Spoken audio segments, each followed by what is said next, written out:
YCP fire brand మంత్రి రోజా మరోసారి నగరి నుంచి ఎమ్మెల్యేగా బరిలోకి దిగుతున్న సంగతి తెలిసిందే. అయితే ఈసారి నగరి టికెట్ రోజాకు దక్కడం లేదని, నియోజకవర్గంలో అంతర్గత పోరు పెరిగిందని కథనాలుచిన వేళ జగన్ ఎంటరై వాతావరణాన్ని కూల్ చేసినట్లు చెబుతుంటారు.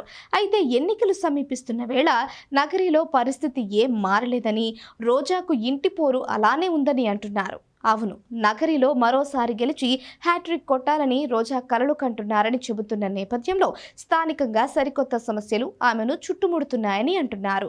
ఇందులో భాగంగా రోజాకు సహకరించేది లేదని, ఆ నియోజకవర్గంలోని సొంత పార్టీ నేతలే ఎర్ర జెండా ఎగరేస్తున్నారని, ఈ విషయాన్ని పార్టీ హైకమాండ్కు కూడా తేల్చి చెప్పారని తెలుస్తోంది.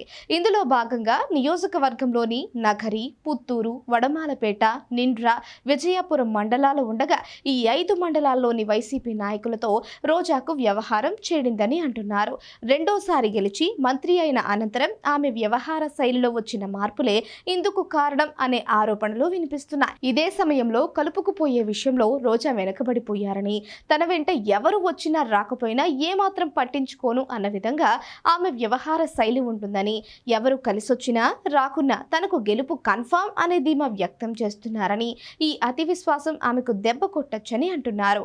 మరోపక్క నగరి నియోజకవర్గంలోని తమిళ ప్రజలు ఎక్కువగా నివాసం ఉండే ప్రాంతాలలో రోజా భర్త సెల్వమణి వారిని ఆకర్షించే ప్రయత్నం చేస్తున్నా అనుకున్నంత స్పందన రావడం లేదనే మాటలు వినిపిస్తున్నాయని తెలుస్తోంది. ఈ నేపథ్యంలో రోజా కాస్త సందిగ్ధంలో పడ్డారని, పోలింగ్ దగ్గర పడుతున్న కొద్దీ ఆమెలో ఒత్తిడి పెరుగుతుందని చెబుతున్నారు. ఈ నేపథ్యంలో రోజా కాస్త తగ్గారని, కలుపుకుపోవాలనే కృత నిశ్చయానికి వచ్చారని, ఎన్నికల ప్రచారానికి దూరంగా ఉంటున్న వైసీపీ స్థానిక రెబల్ నాయకులతో రాజీ ప్రయత్నాలు ప్రారంభించారని అంటున్నారు. అయితే ఈ విషయంలో అసంతృప్తులు, ఆగ్రహంతో ఉన్న నేతలు రోజా మాటలను పరిగణలోకి తీసుకోవడం లేదనే చర్చ తెరపైకి వచ్చింది. దీంతో స్థానిక నేతలను కలుపుకుపోయే విషయంలో రోజా ఇంకా ఎలాంటి ప్రయత్నాలు చేస్తారు, ఏం చేస్తే స్థానిక నాయకులు రోజాను నమ్మి ఆమె గెలుపుకు సహకరిస్తారు అనేది ఇప్పుడు ఆసక్తికరంగా మారింది.